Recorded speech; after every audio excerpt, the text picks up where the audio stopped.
Welcome back to another episode of Transformation Talks.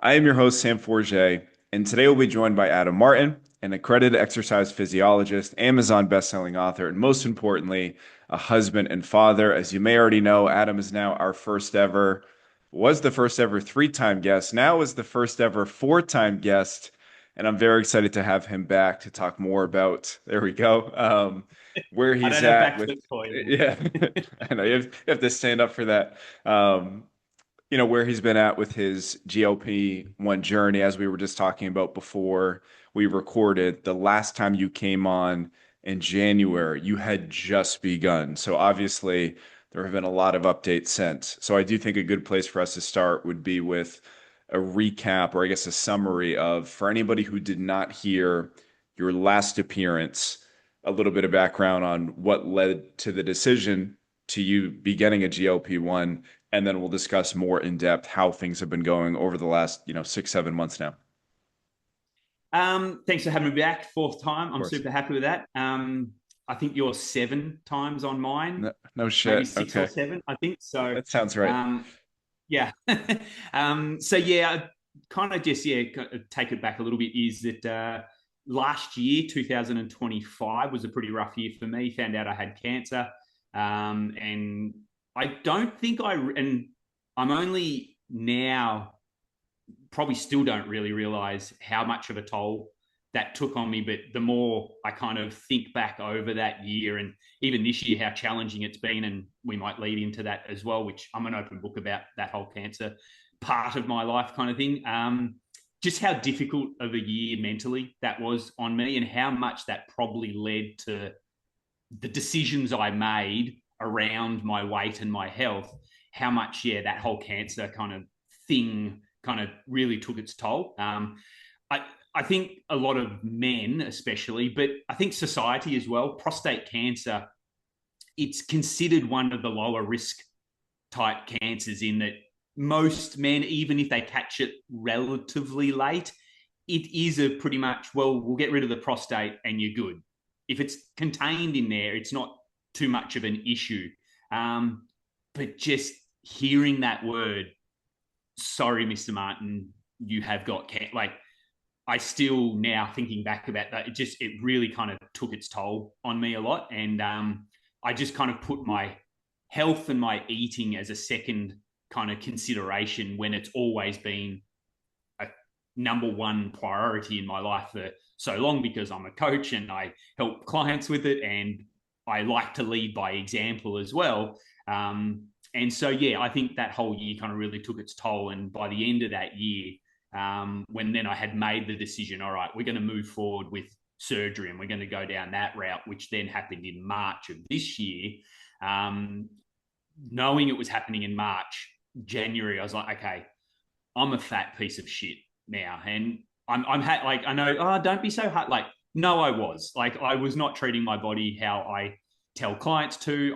Wasn't leading by example, but I've got a really good way of hiding that as well. In that, if you look at me outwardly, even at my heaviest, I didn't look like your typical, oh, you're really overweight. And we can lead into how that's been the reverse fat shamed, of how many people in my comments of videos that I've created is like, Oh yeah. you're not even fat. Why are you even taking it? You're just another health influence. Like, that's been a very interesting kind of thing that I've kind of gone through now taking it. But when I made that decision, I kind of got around the shame kind of part of it, that, oh, I'm a fitness coach and I'm having to take the easy road, in quote, easy road out by taking these medications. Like, I went through all of those ups and downs, and I'm like, I don't give a fuck. This is my life. If people don't agree with it or whatever, so be it, kind of thing. So yeah, made that decision in January, and I said, okay, I've got 2 months until the surgery with prostate cancer, the prostate removal.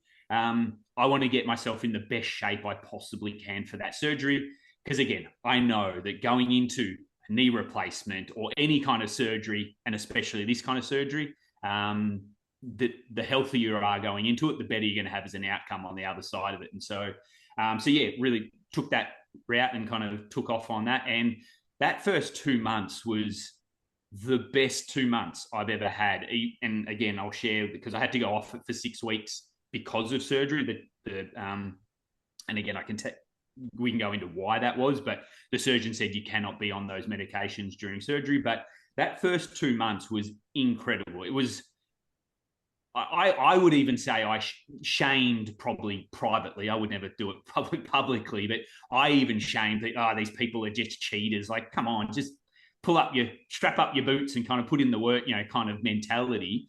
But I then realized just how powerful these were, and just probably how much of a role they're going to play in all of our lives moving forward, because they're just that good. There are some minor side effects that I had with the gastrointestinal stuff that most people do. You just get a bit of a squirrely stomach, a bit of a nauseous feeling, and a bit off-putting from food. But it was very minor and it was very short-lived. Once you're kind of into a routine with them, they were just incredible. I just saw weight fall off effortlessly, and even more effortlessly than it had ever been, even in my past when, as in, health was the priority in my life. I just like, okay, I need to lose a few kilos. I just dial things back in, and it was relatively easy for me. I never had an issue with that, but just how much of a strain I had put myself under over that past 12 months mentally, I just thought, oh, I'll just pick myself up whenever I need to. And I just found that almost impossible, too, just because of just how much energy was being diverted to mentally dealing with the fact I had cancer, that I couldn't just turn on that light switch like I had always. But the moment I took, like, almost from that first week, from taking that first injection, it was like, oh my God, I'm not thinking about food 24 hours a day. I'm not. And it was, for me, it was never a hunger thing. Appetite was never the issue, for me. And maybe people can relate to that, in that it wasn't me sitting there starving all the time and just going and snacking and eating because I was hungry. It was just that constant noise and drain of thinking about food. What am I like? What do I want? And I could have literally just eaten dinner, and then 20 minutes later, I'm opening the fridge, just looking at it, like, oh, I'll have a yogurt. Oh, I'll have a muesli bar. Like, it was just that constant drone, and it was literally like a light switch. Just, I just don't think about food anymore. And so that was the big power shift for me. And so, yeah, over those 2 months, I think I lost 8 or 9 kilos in that kind of 2 month period. Had surgery and had to go off the medication, and I was off the medication for 6 weeks, and probably for 2 weeks, because I was still recovering really heavily from surgery, it wasn't an issue. But the moment I was kind of up and about and feeling fine post surgery, that noise was in the back of the head again. And because I was not allowed to do a thing for 4 weeks, and for 6 weeks, I was on the 2 weeks, from 4 weeks to 6 weeks, I was on a pretty limited ability to go to the gym or anything like that. So it was really a good 6 weeks where I was just not allowed to do anything.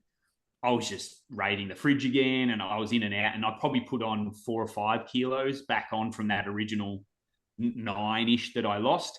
And then I'm going to say it was probably mid-April, kind of got back on the injections again then, until to this day. And I'm still on it now, and I'm down a total of 16 kilos, I think it is now, with 4 kilos left to go. And then I'll kind of go into a microdosing maintenance, because I just don't see any need to kind of come off it. And again, we can talk about that as well. But yeah, I guess that's kind of a wrapped up version of where we are now. And I'm cancer free, but I still worry about that, because I've got a blood test coming up, and I have to have blood tests every 3 months for the next couple of years, and they'll get less and less. But yeah, I'm getting a bit worried again, and I can feel that mental drain coming in again. But the food side of things isn't a concern anymore, and that's been a really powerful kind of shift. Now, I know that can resonate with a lot of people, what you said about, for you, the hurdle wasn't necessarily you were ravenous all the time, especially because with your background in the industry, you know exactly what levers you need to pull in terms of protein and fiber and food volume, et cetera, to manage your hunger. But the mental piece of feeling like, all right, food is always on my mind, which of course there can be a lot of contributing factors to that.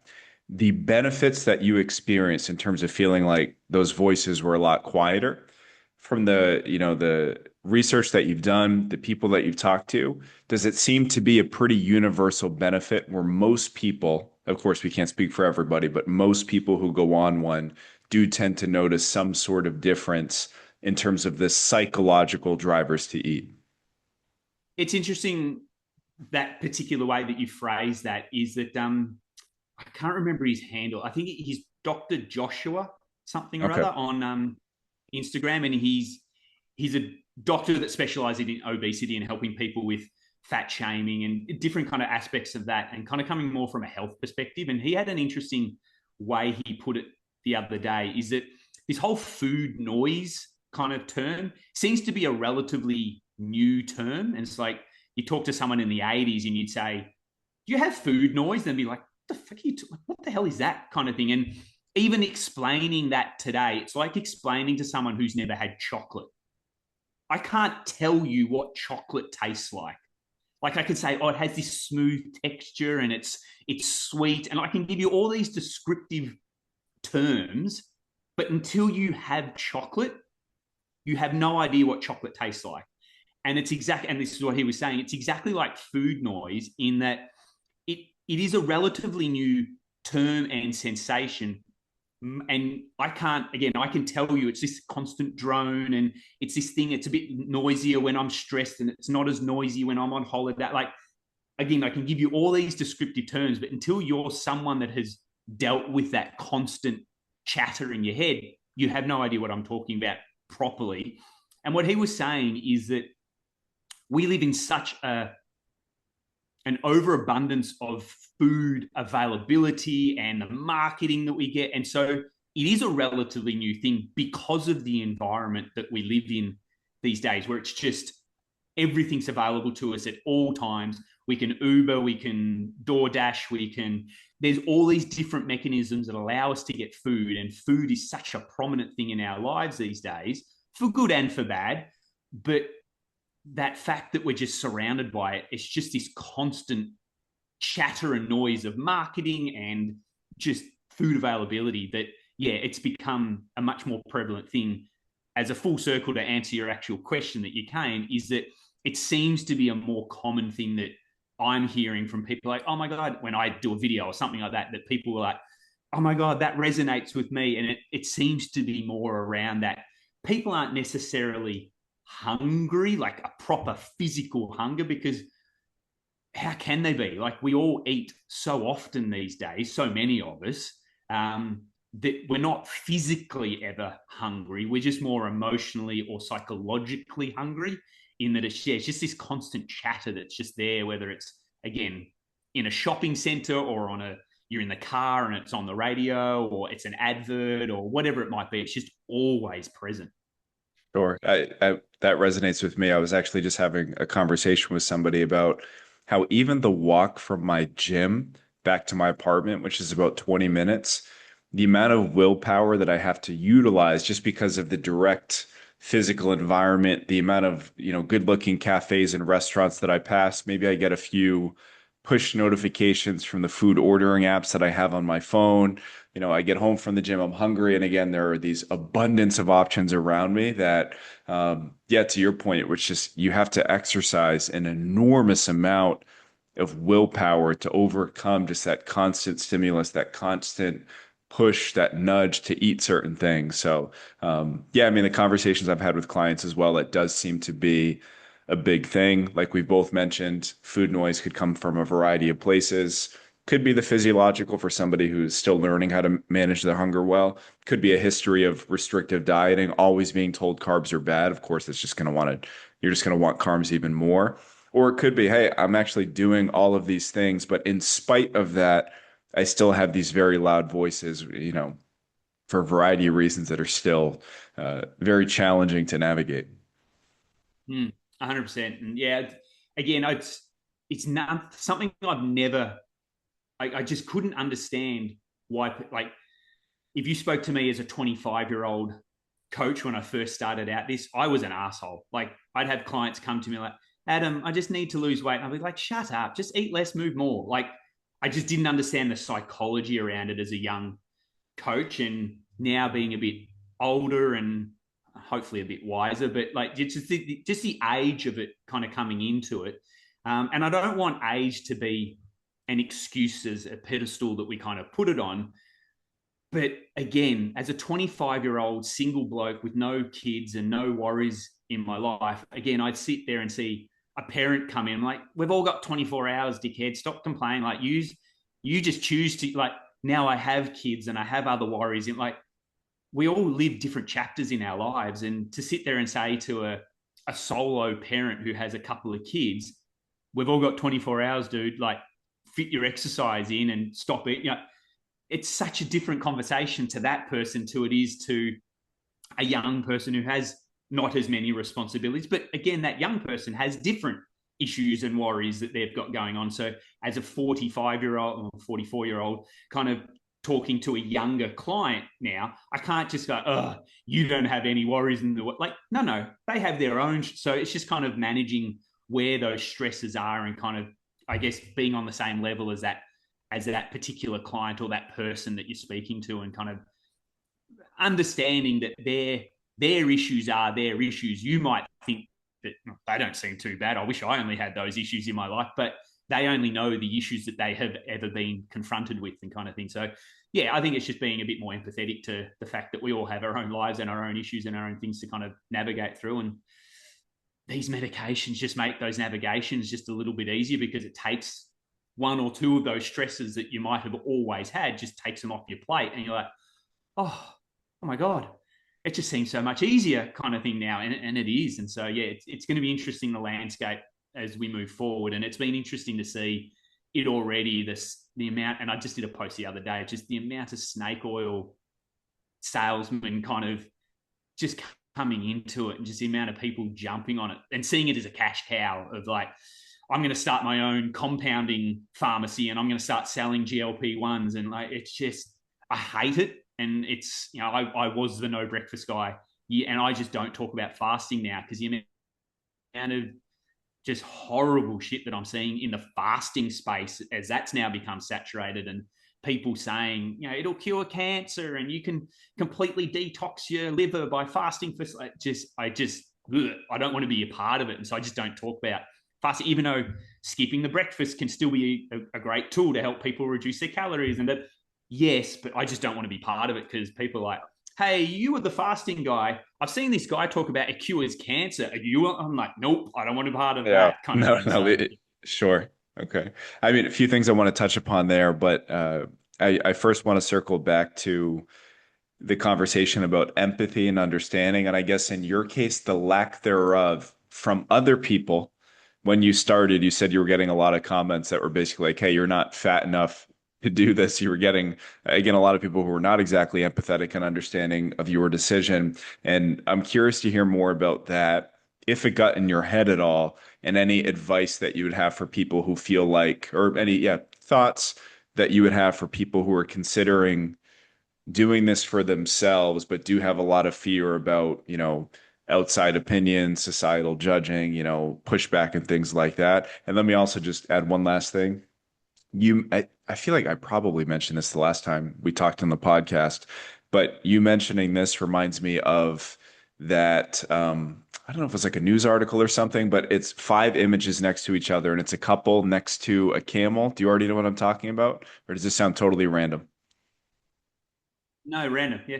Okay, it might what do you want to say? It might click once I actually explain it. So okay, a couple, a man and a woman, they're each holding a camel, they're walking with it. And then the people off to the side are like, that's so fucked up that they're making them, making these camels walk. They probably don't even want to walk. And then in the next image, it's just the guy who's up on the camel, the woman is walking, and they're like, hasn't he heard of chivalry? Like he should be down there, the woman should be up there. Next image, the woman's on the camel, and they're like, what? He doesn't think she can walk because she's a woman? It's like, okay, they're both on the camel, and they're like, that's animal abuse. And maybe there's one more image, but you get the idea that like no matter which path you go, you're going to get some shit. But I do often I think of that image because I think it applies to a lot of situations.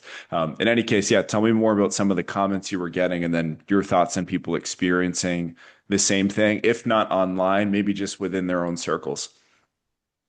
Um, when I get asked that question or kind of pose that as a thought process, kind of, I like to go back to the Mark Manson book of The Subtle Art of Not Giving a Fuck. And it's not the fact that I don't care. I've become a bit of a jaded old bloke. I'm a grumpy old guy these days, and I'm such in my own bubble of my family that the outside world I just don't care anymore, kind of thing. So I say that one, but then two, bring up Mark Manson's book in that. Of course, it does get in, and of course, I do care, but I kind of give out the fucks that I have, kind of thing, to the things that really matter to me. So, yeah, to sit there and say, no, it doesn't bother me whatsoever, I'd be a psychopath to think that that's the case. But for the most part, I just don't let it enter my world. But it was just, I love, I could sit, and I don't want this to sound too creepy, but I can sit there and people watch for hours. I've always loved just observing humans in nature, almost like a zoo kind of thing. It's like you go and see the monkeys in the zoo and come, oh, that's interesting how they. I just love how humans interact, and it fascinates me. And so I use it more of a thought experiment when I see these kind of comments come in. That I'm like, that's interesting to me that this person, whoever they are, has taken the time out of their day to say to me, a random guy on the internet, making a video about my experiences on this medication. Like I don't really, I can't say I don't advocate for it, because I probably do in a way, but like I don't advocate. I'm basically just documenting my journey of me being on it and saying this is how I felt. This is what, That's how I kind of see thing. it from the outside. I think Yeah, it's you're sharing your journey, your experiences, which have been overwhelmingly positive, but I don't think you're pushing. I think that's an important distinction. Like, teach their own, you do what works for you. I think you're sharing, yeah. it just happens to be positive for you. But it's been interesting to see, yeah, those comments kind of thing in a reverse fat shaming type way, that you're too skinny to have this. Like, how dare you be taking a medication? And it's like, well, even if I looked healthy and well and I had high blood pressure, no one would ever sit there and go, you're insane for taking a high blood pressure or a high cholesterol, or if I'm a type 1 diabetic, you can't tell that I'm not. But if I was a type 1, you can't tell that I am, but I take insulin every day to help me. It's like, you wouldn't sit there and go, you don't look like a type 1 diabetic. Why would you be like, it's interesting that almost in no other medication on the planet where it's a chronic issue that people have issues with, that they just take a medication for it. But this one, for some reason, it's one that people are happy to. You're not fat enough. You shouldn't be taking this, and so that's been interesting, from an outside to kind of be looking in. And I now look at myself when I first started out, and I think personally, and we're always most critical of ourselves anyway, but I look at myself personally, and I was a marshmallow. Like, I was so rounded in my face, and I mean, I had a fat gut on me, and like all my jeans didn't fit. Like, I was overweight, and I mean, if you look at me clinically, height versus weight, BMI, and you can say what you like about BMI, but at the end of the day, at a population level, I think it's a great thing to just kind of snapshot for it. Yes, I was probably carrying a bit more muscle than the standard 5'8" guy at 91 kilos, but the fact was, I was still clinically obese. If we look at BMI, I was at a 32 BMI at 5'7", 5'8", and 91 kilos. And so people go, oh, and your doctor should lose his license for even giving it to you because you're not even. So all these kind of comments were coming in. I'm like, well, go back to my original video. I was 91 kilos. I was 173. I am 173 centimeters. I'm a 31 BMI, which is classified as obese. So I tick the box. I'm allowed to take these. But that, again, that all aside, now that I'm 17, it happens even more. It's like, you wouldn't, again, that person that was 200 kilos and had lost 100 kilos, that person probably wouldn't be getting that same thing. And yet they're now in a much lighter body weight now. But me, because I now look much fitter, much leaner, and definitely don't need it if I was starting now, kind of. But I came from a place where, so it's just been interesting to see that kind of stigma against, and for the first time in my life, again, kind of understanding how someone who has lived an overweight life and has been shamed for being overweight, I never understood that person because I'm like, I've never been told I'm fat. Like, so, but now feeling like I'm too skinny to have, like, it's just been interesting again to kind of get that kind of feedback and those kind of comments. And yeah, it kind of rolls Yeah, off me, and I don't really care, but it does get in, kind of thing. sure. And again, I think that speaks to that Hamill image where no matter, I mean, if you were very visibly overweight to most people and taking one, they would say, "Oh, what, you didn't even try it the real way, the natural way at first." But now because you look leaner and you're taking one, people are like, "Well, you're not fat." And no matter what you do, like you're gonna get shit. But I really like how you said, well, one, acknowledging, yeah, it can sting sometimes because I think it's not realistic to just say, oh, don't let people's comments get to you, whether it's online, again, within your own family or friends. It's inevitable. But I do like how you immediately went to a place of curiosity, just like, where might this be coming from for this person? And perhaps some of those people commenting, it's maybe something they wish they could do for themselves and feel like maybe it could be a good fit, but they've gotten so much shit from everybody. Now they're just regurgitating, the comments that they've got. And I've heard this from Jordan Syatt as well, who I know you know as well. Like he gets vicious comments online, and yes, they get to him sometimes, but he also gave the same advice of like, where's this person at in their life where they're seeing this page, this overwhelmingly positive fitness, health well-being page, and they're going to take, 30 or 60 seconds out of their day to just like attack this person or have, this mean opinion or whatever. So yeah, a place of curiosity about like where might it be coming from as a way to make it sting less. And then he also said, being empathetic for that person, like I feel bad for you. Like to some, I mean, maybe you're an ass still, but I feel bad for you to some degree that this is how you're spending your time. This is where you're at. And I do think that's a really powerful reroute. Let me get curious and let me actually deploy a little bit of empathy. They can still be an ass, which can be a separate thing, but I do think that's a really effective kind of 1-2 punch. It's been interesting that for me, not so much because I don't really have a lot of fitness people follow me. I'm not that kind of. I have a lot of. I mean, look at the back end of my own kind of analytics and whatnot.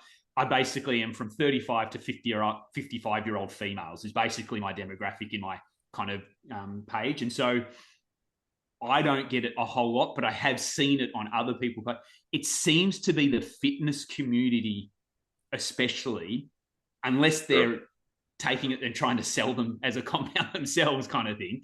But it seems to be the fitness community that has the most problems with it. And I saw, I can't remember who it was, but fitness people, and again, I'll put my hand up and say I was this when I was a younger, naive kind of bloke, but it seems to be the fitness community have this moral kind of high ground that they think they can stand on.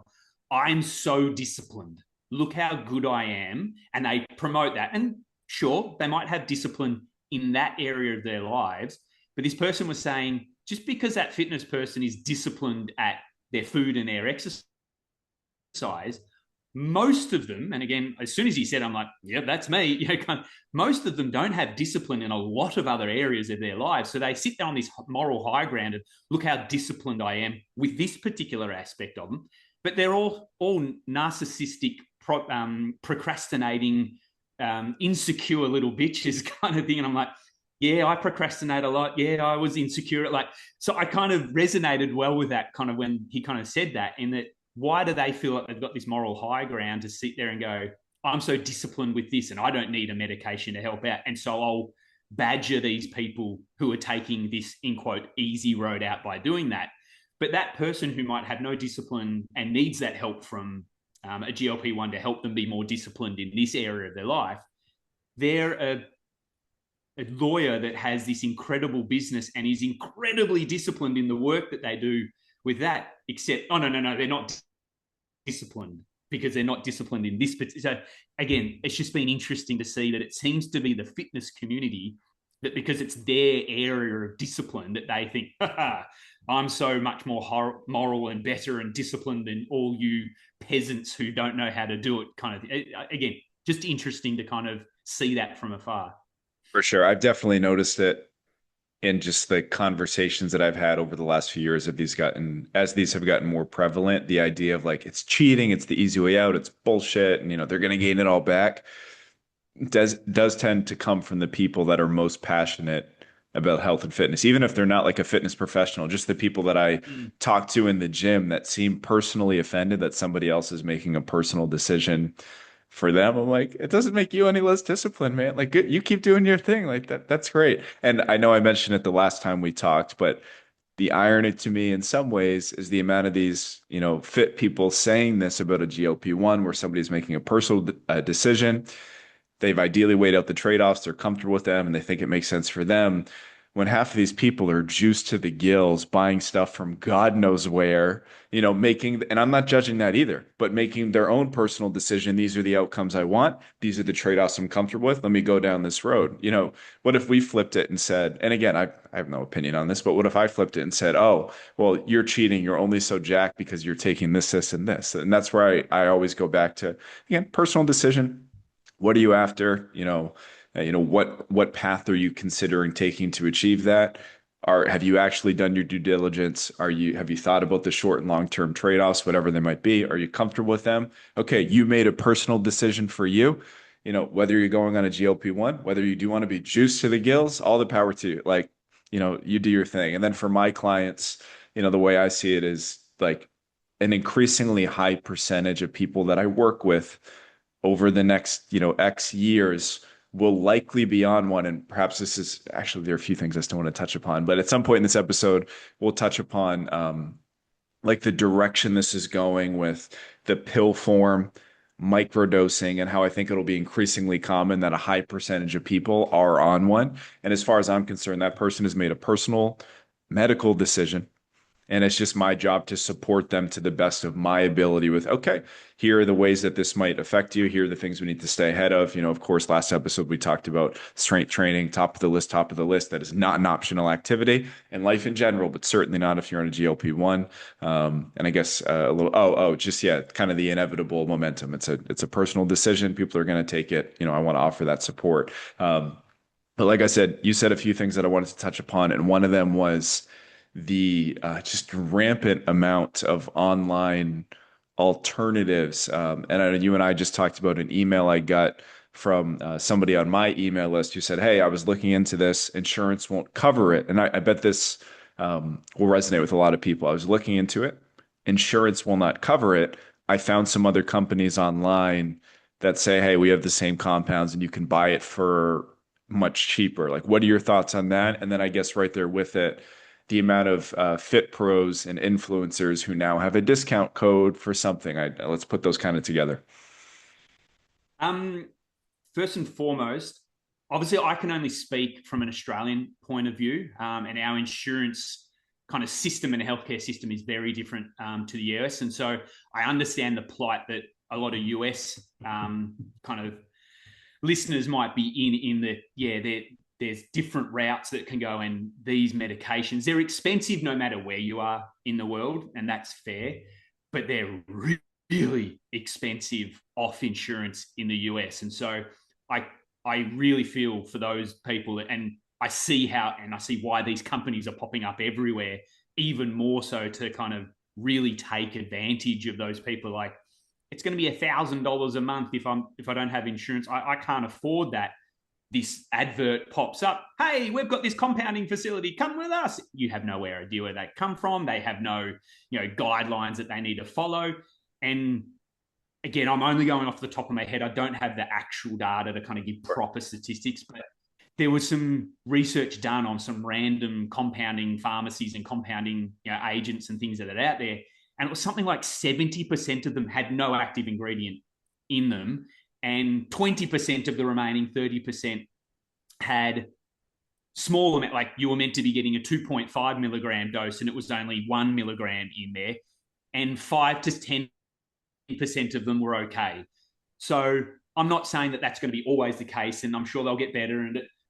But for the majority, if you're not going, and I don't want to be a shill for a pharmaceutical company here, but like the pharmaceutical companies, love them or hate them, yes, they've done, and I think two things can be correct at once. Yes, pharmaceutical companies are out there to make massive profits, and they've done shitty things in the past that have killed people and harmed people, but they also produce amazing medications with really good standards and incredible manufacturing. My dad was in the pharmaceutical industry, so like I know how incredibly detailed they are with their quality assurance and things like that. So I'm not saying go out and buy an Eli Lilly pen, but the stringent guidelines they must stick to, that every single one of those injection pens that you know that you're injecting into your arm, your thigh, your stomach, you know that you're getting the exact amount that you should be. And it's a really simple thing to use to just go click, click, click, bang, doom, and it's done. And the people that are mostly kind of going down the route of the compounding type one, where they have to use a diabetes needle themselves and get out the correct, like most of them have no idea how to even track their food to the gram. And yet they're asking these people to prime a needle, get it the exact amount, wash it with a certain amount of say. Like it's a really detailed thing to do. And like it's really easy to get wrong and maybe over inject or under inject and not get it in the right. Like, so there's so many things that can go wrong with it. A long winded way to say, I know it's difficult, but please go down the proper route as best you can. And so I can't add, again, I'm saying this as an Australian. We have a certain pen that looks very similar to what it is in other countries. This is not advice. Don't do this, wink, wink. But there's ways to do it cheaper. And that's how I've done it myself, in that even at the lowest dose, doing it correctly with the injection pen, for me, it's about $300 a month. I'm privileged enough that that's not too much of a concern. It's still a hit to my pocket, don't get me wrong, but it's not too much of a concern for me. But I'm looking at this long term. $300 a month, not something I can do for the next 30 years, nor want to do at that kind of cost. I kind of, weigh up why those numbers are, and it's a big number. But what you can do, and it's very easy to find the information on how to do this, is you can buy a larger pen, only click it a certain amount of times to know that you're getting the smaller dose. And the larger pens are a little bit more expensive, but then when you quantify them down, it's actually a lot cheaper than that. So there are ways to make it cheaper for you. Just as a way to put it out there again, it's not advice. Please don't do it. But you go to your GP, yeah. So there's ways to kind of make it cheaper. And if we look at kind of, I always just look at plasma TVs or else, flat screen TVs on a wall. If you look at when they first came out, they were $20,000. Now you can pick a TV up for $500. So as these things become more prevalent, as more companies make them and they become, the patent on them runs out and they just become a generic medication that Eli Lilly can't guard that kind of how they make it and things as they do now, and they can charge whatever they like because no one else is making them, hang in there. It will get cheaper. And you mentioned the pill. There's already a pill now. It's far cheaper. It's not as effective from what it looks like on the immediate research. But again, it's another way that people can take it. It's cheaper. And there's just going to be more and more of this moving forward because I don't think they're going anywhere.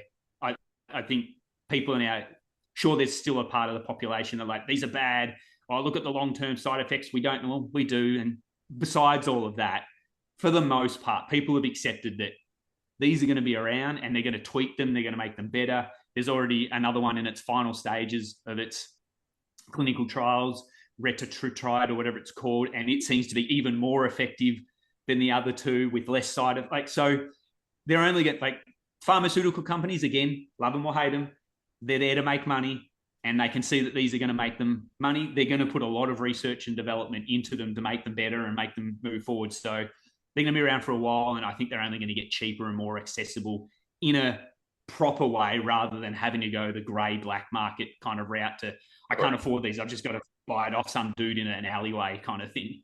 Yeah. Or off social media again, most influencers who have absolutely no business pushing these things, very suspect where they're actually directing you to and whatnot. I do want to ask you more about your personal long-term plan for eventually reducing the dose, microdosing long-term, and all that. But one other thing that I saw you post about that, again, I think will hit home with a lot of people. A question you got was somebody who said, "Hey, I almost feel like I'm wasting money because I've been on it for a few months and I'm not seeing any weight loss. Like, what's going on?" And I'll give you the floor here because I do think that's not. I do think, of course, we both have conversations with lots of people who are like, "Hey, I'm taking it. It's not working. What's going on?" And that shows that they don't yet truly understand how these medications are working and what's actually happening because it's not the medication that's directly making you lose the weight. So can you expand a bit more on that? Yeah. I think just like anything, people see, again, the good stories being posted. Like if you started taking this medication and it didn't work, you're not going to go on.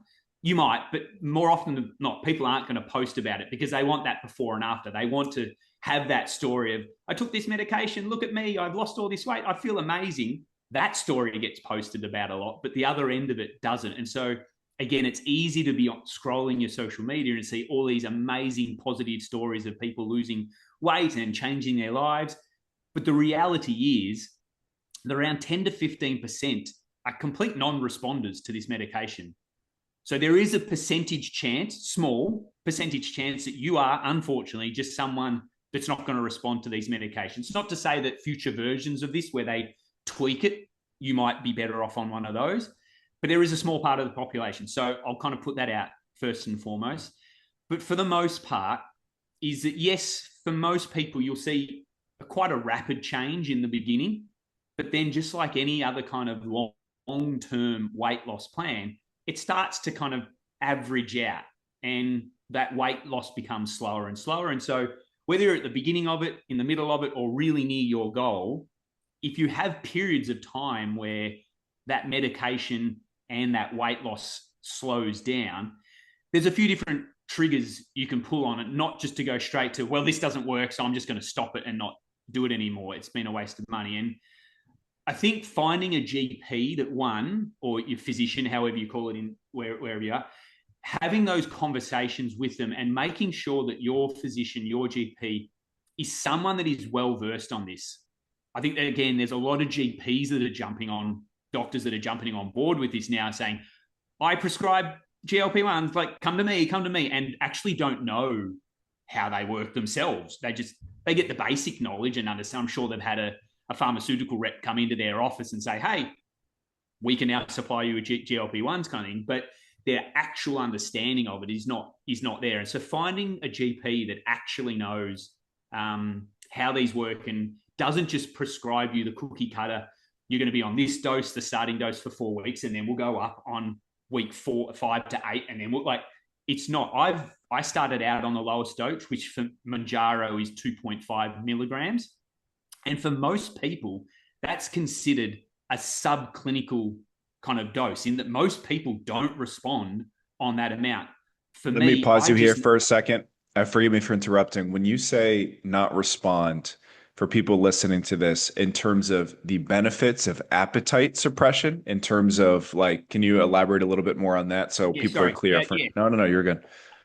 you're spot on in that most people in that kind of 4 to 6 week period won't see any reduction at all, and especially if they're coming from a very overweight stance. So, I mean, if you're someone that has yo-yo dieted your entire life, you've done the binge, restriction, gorge, kind of yo-yo backwards and forwards, and you are 50, 60, 70 kilos overweight, that initial dose probably won't have any effect on you whatsoever, for a multitude of reasons, but we'll just kind of say it won't have. And so I think a lot of people just got to get into the mindset that, again, this is not a shortcut. This is a long term. It might happen more effectively and a little bit quicker than it might have in any other way that you've tried to lose weight in the past.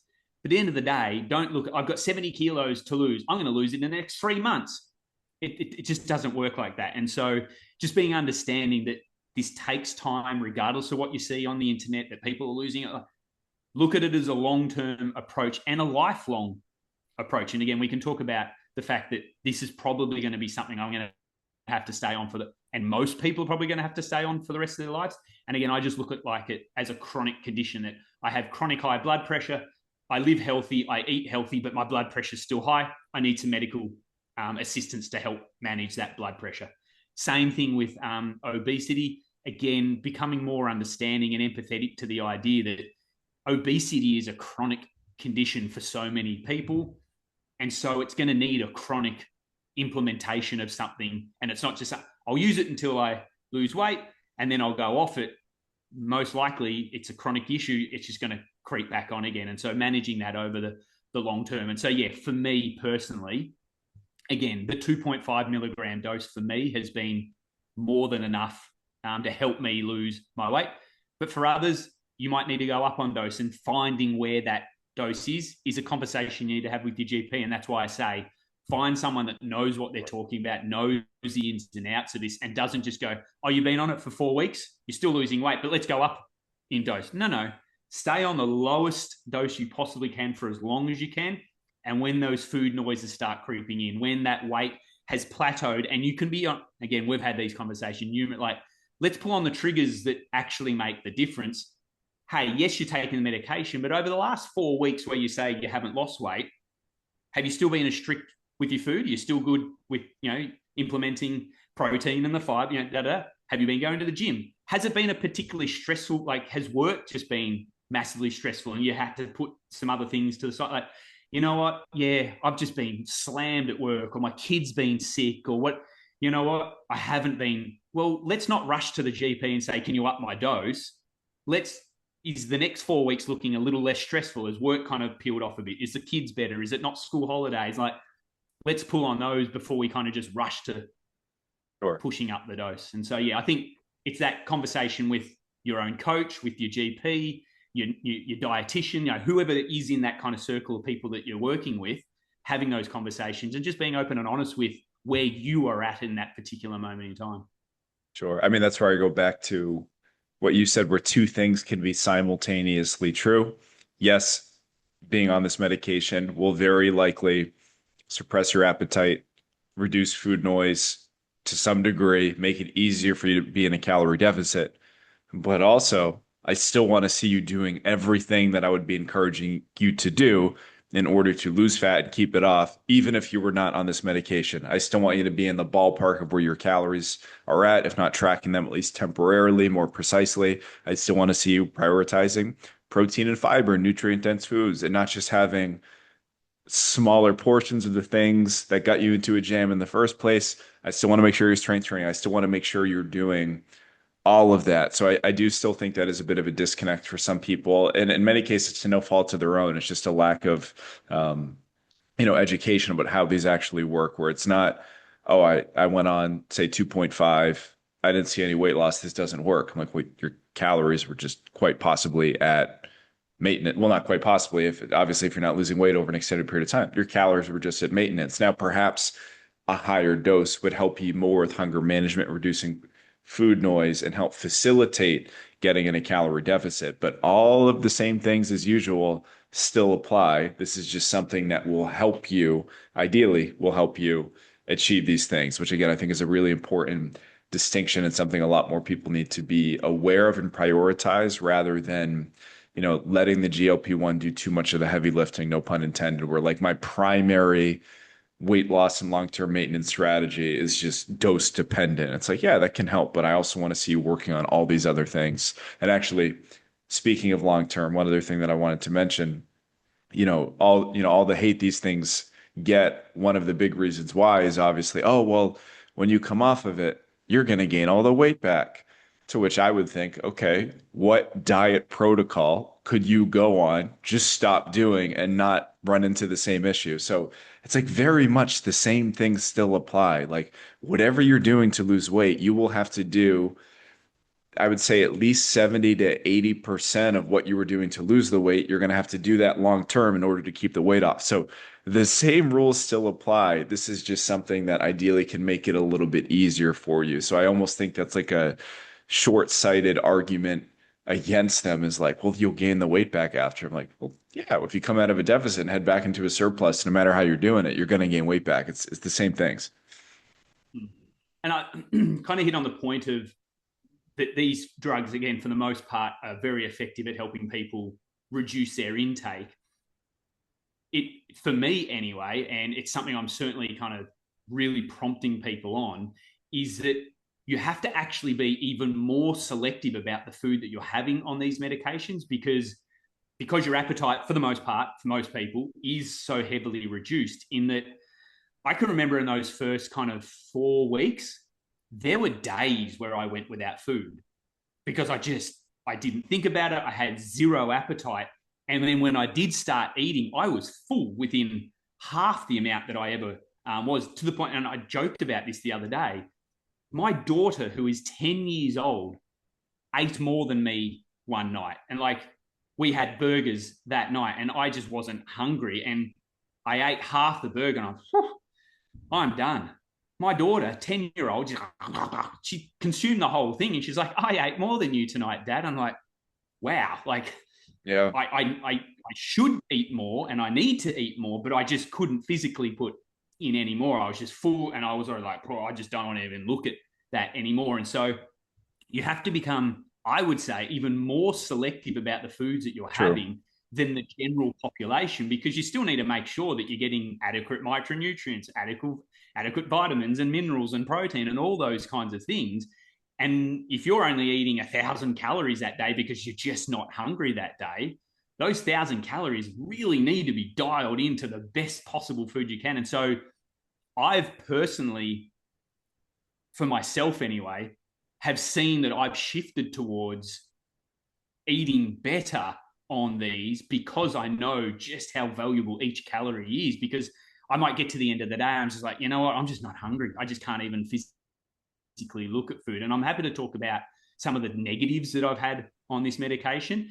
But yeah, just for the most part, it's like I'm even more dialed in with my food. And we've just come back from holidays and I had 7 different restaurants and 20 different buffets and unlimited food at my fingertips.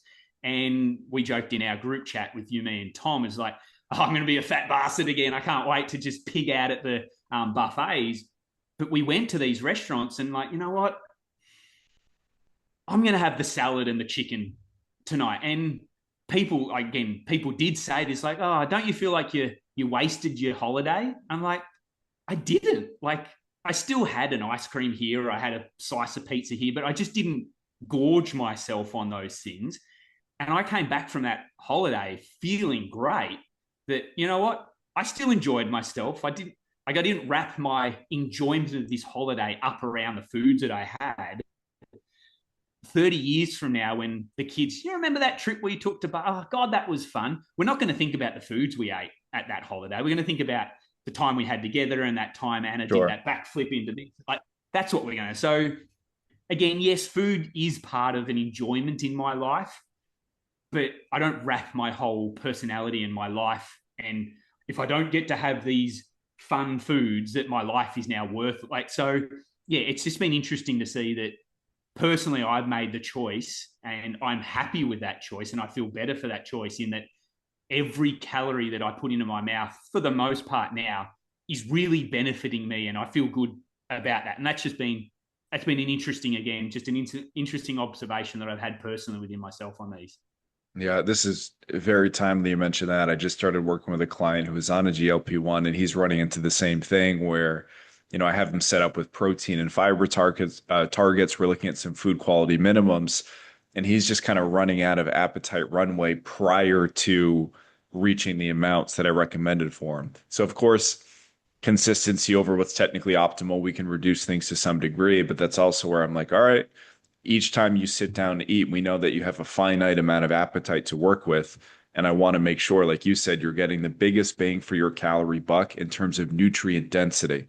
So, no, we don't need to pound the protein from a hunger management standpoint, like the usual benefits of getting that fairly high. Okay, that's less of a thing, but we still want to make sure that you're having enough to support muscle retention. I still want to make sure you're having enough fiber from whole foods to support blood sugar regulation, to support, high energy levels, making sure you're not feeling super low, super lethargic on these lower calories, making sure your overall health, all these other things. So I think that is a great point you make about, if anything, it forces you to be more decisive about where, I mean, ideally, where your calories are coming from. That way, on the days your appetite is really suppressed, you're not in a position where not only are you not having a lot of calories, but you're not getting a lot out of the calories that you're having. And then maybe the scale's going down, but you feel worse, which to me kind of defeats the purpose in some ways. Because I think when, we talk about weight loss, yes, there's the visual component and what we expect to see when we lose weight, but also we expect to feel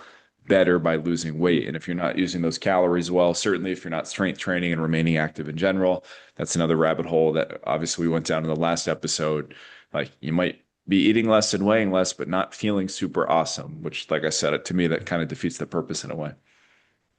Yeah, the other interesting thing, I think protein is having its day, as every macro does at the moment. And I'm not for 1 second going to downplay how important protein is, but it seems to be every like protein pop tarts, protein this, like everything seems to have I protein in saw it, and it just protein ranch dressing.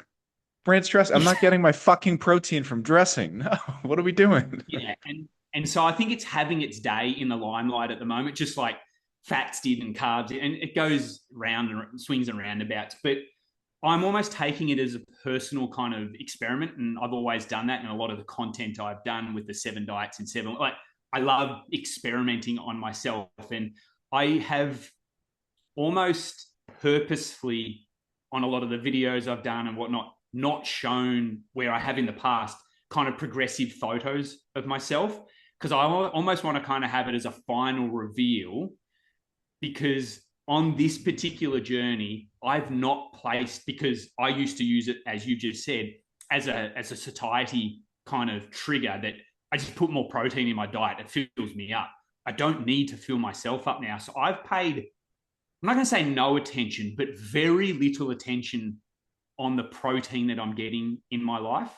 And look, I don't have issues with getting protein in, but I'm definitely not hitting the numbers I used to back in the day when I was as active as I've ever been and going to the gym and at my physical best that I can remember myself being at. So I'm taking it as a personal experiment in that I'm definitely getting less protein in now. I would take a guess, just knowing kind of what macros are in the foods I have. I'm probably at somewhere 0.7 to zero point 0.8 grams per kilogram. So for me now, I'm at about 75 kilos. I'm probably around 60 to 70 grams a day. There's days where I'm probably at 100 and but I'm definitely much lower than what the bro science dudes will be saying I should be having. And I'm definitely lower than what even the general public would be saying. But, and this is where I'm then going to, it's my entrepreneurial brain as well. I'm probably going to sell something on the end of it. It's like, do my GLP-1 program. Like, I already know that's where I'm heading towards with my content in the future at some point. But the thing I have not scrimped on and I've been really vigilant on and really pushing my is being just non-negotiable at going to the gym. I Sure. just have a feeling that I think, yes, protein is important, but I think the number one driver to maintaining muscle mass and maintaining strength and just overall physical appearance and ability is just getting into the gym. And so I have your voice ringing in my head all the time in that I hate seeing my peak lifts go down. But if I look at it as a relative term, my relative strength is hung in there at pretty much the same level. And so while my bench press at 91 kilos was 120 kilo max bench press, and like, wow, how good am I that I can hit 100? My max bench now is maybe 90 kilos, but now I'm 75 kilos. So Boo, boo. like, you weak piece of shit, how Yeah, dare get kind of off thing. my So podcast. Ugh.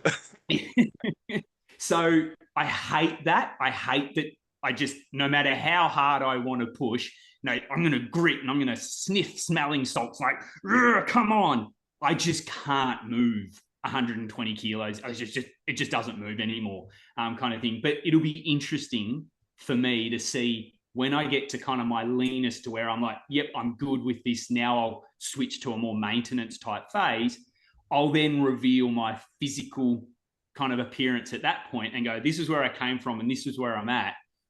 And I didn't focus on protein. Like it doesn't need to be as forefront as you're being told. And again, I say all of that to say that for the majority of people that I think that are on this, I think I'm going to get into a physical state that most people will go, oh my God, I wish I could have that body. Like I'd love to get there. But for the most part, most people just want to be feeling a bit stronger, feeling a bit better in their day. They're not going to really actually achieve, I reckon, probably a sub 12% body fat for me. And I want to get fully diced. Like I want to just be like, yeah, I'm back Nice. to feeling 25-year-old again and really feeling good with myself and kind of being the role model I've always wanted to be for my girls as well. Like I want them to be interested in going to the gym and getting strong. And we have those conversations now in that they see me jump on the scales and I'm like, woohoo, look how strong I'm feeling today. I don't like, ooh, I've lost weight. They're the conversations. So I want them to want to be strong and fit and things like that. So again, I say all of that to say that I think the number one driver is that, yes, protein's important. I don't want to kind of downplay it, but I think it plays a far less important role if you're in the gym and trying to push heavier and just lift heavy shit and put it down on a really consistent basis over that journey. And so, again, you've spoken about it time and time again. We have spoken, but I can't emphasize how important I think that part of the equation plays, that you can get everything else right. But at the end of the day, I think that is what's going to be the main driver to getting the physical wants, but also the intrinsical kind of like the inside of maintaining and keeping that muscle mass as high as we can over the journey of any weight loss journey. Yeah, like you said, we talk about it often, but it's for a reason. Yes, it's incredibly important, but I mean, I'm just going to make up a number here. Out of every 10 people I talk to, maybe one to two are actually training properly for muscular retention and development. When I say training properly, of course, I mean training relatively close to failure, because those reps that are close to the point where you can't do anymore are the primary drivers of either muscle retention or muscular development. Monitoring that and then trying to do progressively more over time, ideally adding a few reps here and there, adding a couple of pounds. I always say just giving your muscles a reason to stick around. And I talked to a lot of people who were doing maybe like different versions of it. You know, maybe they're hopping into a class where they're picking up some dumbbells. Maybe they're doing other types of activity. They're doing Pilates, they're doing yoga, they're, going on runs. And all these things are awesome for other reasons, for other benefits, but absolutely nothing is going to replace, from a muscle retention standpoint, nothing is going to replace hard. And when I say hard, I feel like I want to be more clear here. You're training close to failure, where at the end of your set, maybe you could do one to two more reps. Because if I say training hard, a Group X class is super hard. Most of them would kick my ass, but two things can be simultaneously true yet again. The class was hard from like a general perspective, but not hard in terms of proximity to failure, which is what you need in order to give your muscles a reason to stick around. And again, that progression over time. If every time you walk into the gym, you're picking up the same weights you've always picked up, or you're not actually sure what you typically do, there's a good chance you're leaving something on the table. And this is not, I also want to emphasize, the things that I'm recommending here are not just like, oh, well, I don't want to be a bodybuilder, Sam. I'm not talking about that at all. That would be a different conversation with, a lot more into it and, years or decades long journey. That's separate. I am talking for the vast majority of people's goals who come to us talking about this stuff of like, oh, I want to make sure I'm not losing a bunch of muscle. You got to do what we're talking about here. But as we mentioned on the last podcast, and this is the point I'll wrap up with, it doesn't have to be a huge dose. Like, I think that's the thing. A lot of people, it like dissuades them in a way of, we're talking about hard progressive training. And they're like, I'm not some meathead who wants to live in the gym. Fine. You don't have to be. Do 2 full body sessions a week, 5 exercises per workout, 2 hard progressive work sets of each exercise. Great. That'll get you a big chunk of the benefits that we're talking about. It's obviously super sustainable. And if you hate lifting heavy, which I get it, not everyone's going to wake up excited about what they're going to RDL or Bulgarian split squat that day like I do. It's still very mentally digestible. Again, we're just, okay, this is going to be the hardest part of your day physically, probably, 45 minutes here at some point before the week's over, hit another 45 minutes. You're good. That's fine. So I really, again, I know we're talking about, you got to be straight. Go ahead. Sorry.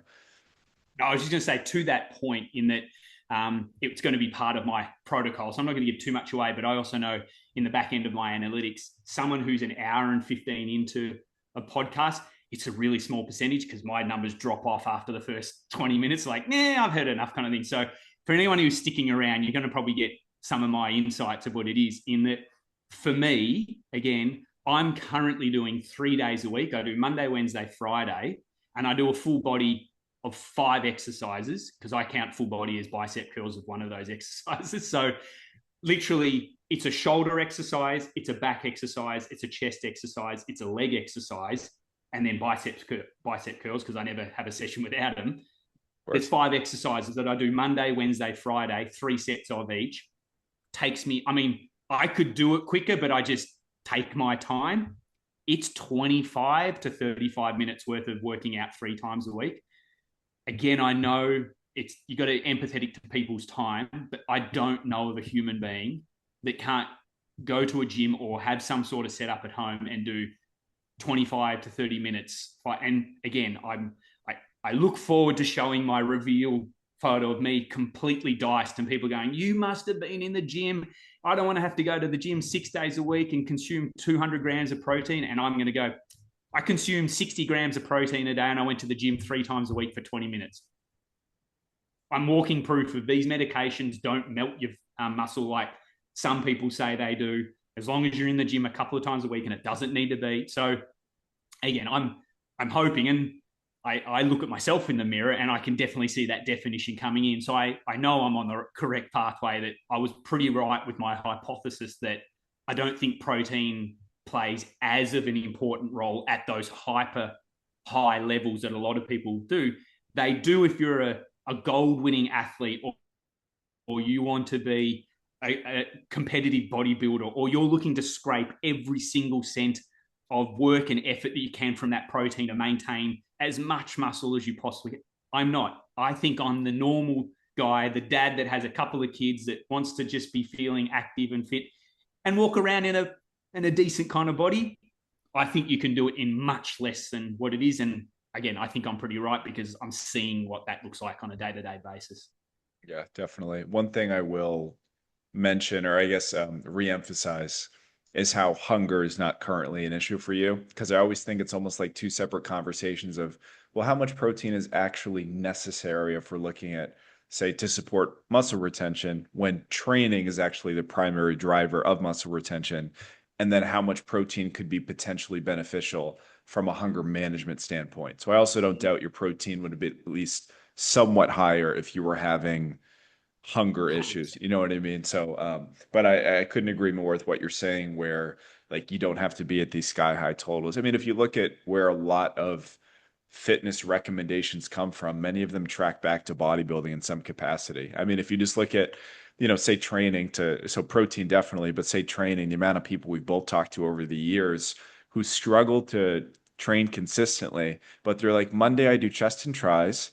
And then Tuesday I do back and bi. I'm like, where did you get this program? Like bodybuilding.com forums, like, your husband's, football team. Like, where's this coming from? And of course, a body part split can be a fine option for some people. But yes, I do think so much of this comes from bodybuilding culture, which I do think there's a lot to learn from, but we just need Sure. to almost like simplify, water it down a little bit because unlike a bodybuilder, you're not necessarily looking to get every last like iota of progress that you could possibly eke out. It's like, no, I want to be pretty strong, pretty jacked, feel good, still live my life. So, okay, so then the protocol can change a little bit.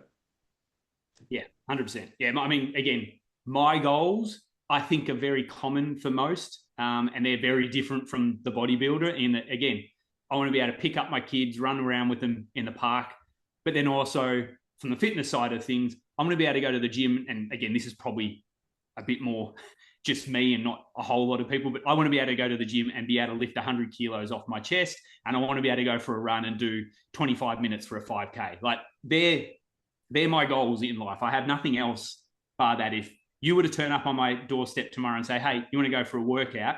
Yeah, cool, let's go for a workout. We can go and lift heavy shit, and I'm not completely just, I can do 50 kilos and we have to unload 40 different plates for your weight. Like, I want to be able to be there with most blokes in the gym kind of thing that can lift pretty well. And then you're like, hey, you want to go for a run? Yeah, let's go for a run. And we can go and do a pretty leisurely kind of fight. Like, that's for me on a physical point of view. And I think then that'll just play into me being able to pick up my kid. And I'm going to bring this up for real quick and completely off Yeah, topic. I saw a go ahead. post the other night. This daughter she looked like she was in her early 20s, and she was talking about the fact that her dad is now getting older.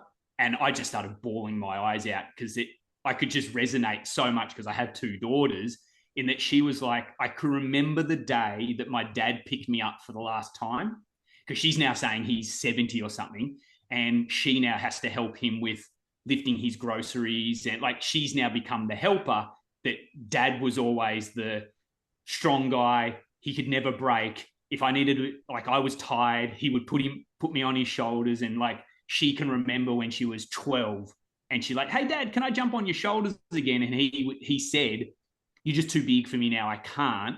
And she was like, "Okay," not realizing that that was the last time that she was ever going to be on her dad's shoulders. And she's now saying that she's a 22-year-old, and now the help. She's like, "I wish I pushed longer to get one more kind of time on my dad's shoulders," kind of thing. And so, again, just to play all the way back, I want my kids to be 18 and I can, yeah, you want to go on my shoulders? Dad can, as long Mhm. as I possibly can, because there's going to come a day where it's the last time I'm going to pick them up. It's the last time I'm going to cuddle them. It's a like, yeah, kind of thing. So, yeah, that's just my driving force. It might not be for every person out there, but I think for most parents, they can probably relate that, yeah, playing with the kids or being active with their kids. And I think it's an important part in a lot of parents' lives anyway. Yeah, for sure. And I think just the general theme, even, say myself as a non-parent, just the idea of keeping life as, however you want to live it, as available to you as long as possible without physicality being a limiting factor. And certainly there are shit situations where that can be out of somebody's control, but just doing everything we reasonably can where, you're not thinking twice about picking the girls up and sharing those memories with them.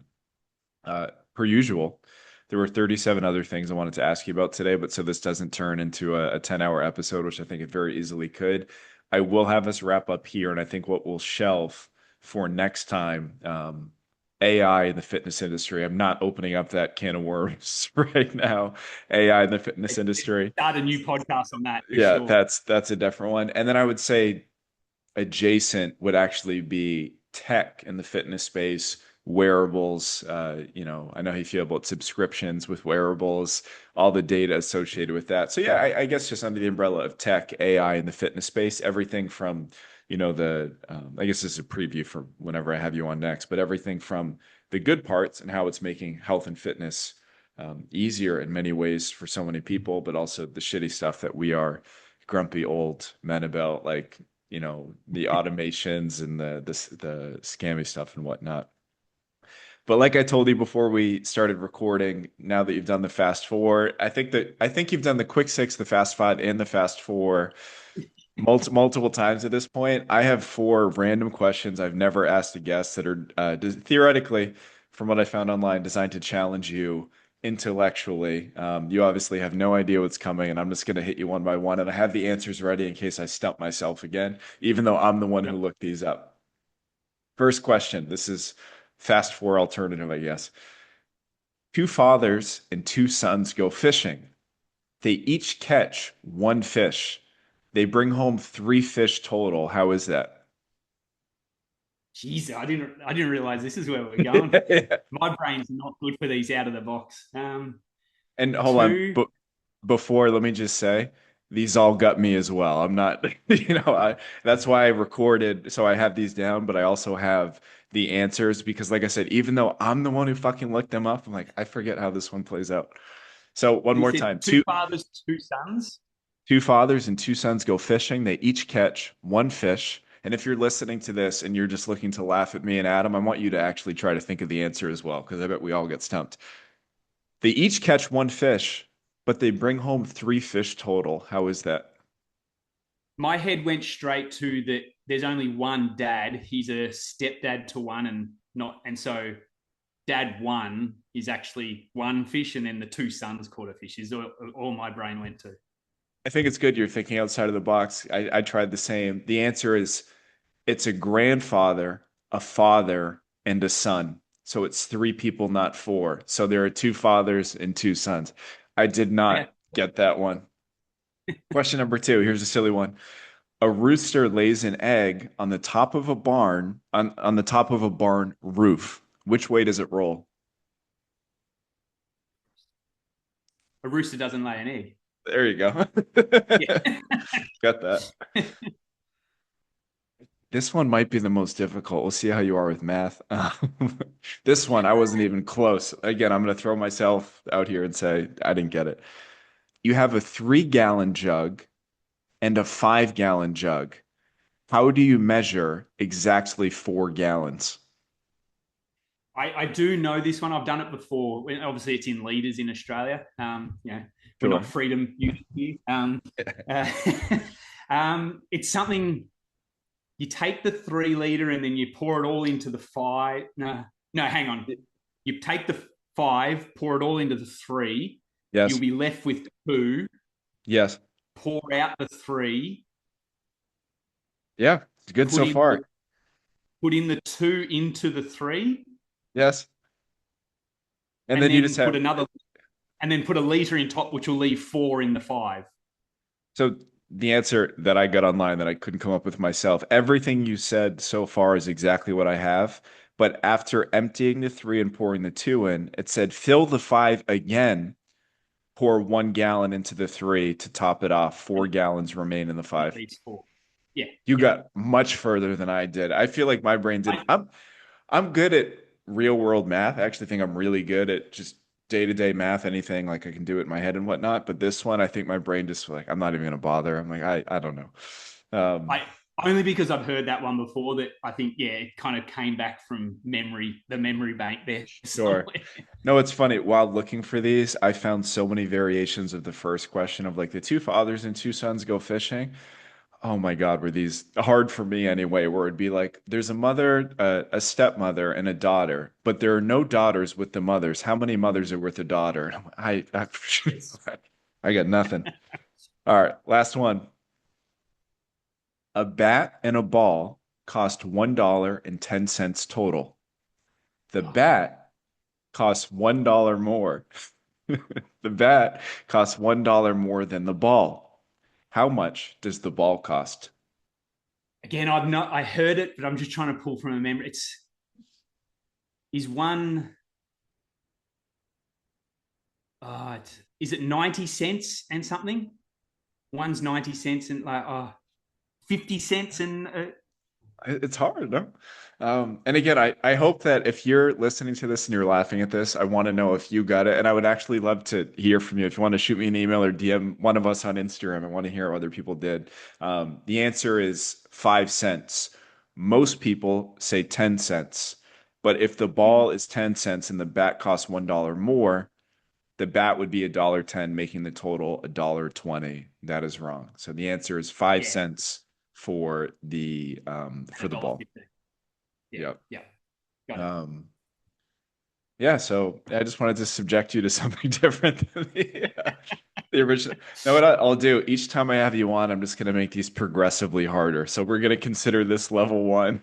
Each time you come on, I'll give you something We'll different. be solving world. I know. E equals MC squared. Like we'll get to that kind of level at some point. Yeah. Just on our offshoot though, I don't Yes. know why I'm bringing this up, but I've gotten into chess of late, I've seen that. and I've actually just bought myself a big boy toy with big boy money kind of thing. That if you'd told me at 20 years of age I'd be spending $1,000 on a chessboard, I'd be saying you are fucking off your rocker. And I was like, I have big boy money now. I can buy my own big boy toys kind of thing. So my daughter, actually my eldest daughter, Amelia, she actually likes playing chess, and she asks, hey, you want to have a game of chess?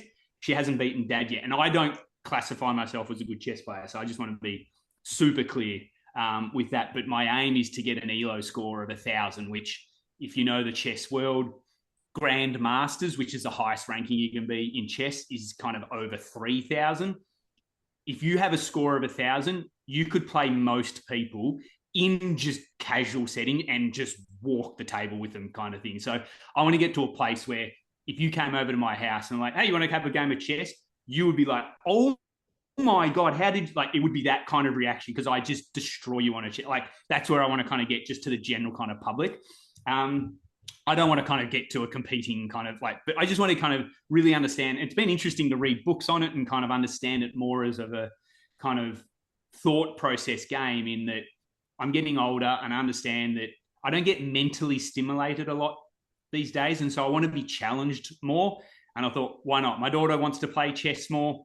I'll get this. And this chess is completely AI robotics. So go back to AI in that pieces move by themselves. So I will play, and then the computer on the other side, it magnetically moves a piece by itself. And so if I'm not there to play, my daughter can play, but also if I'm home on my own during the day when the kids are at school and I've Interesting. finished all Okay. my work for the day, I can have a couple of games of chess against an AI. But it also links online that I'm going to get a subscription to chess.com so I can play Robert in Germany.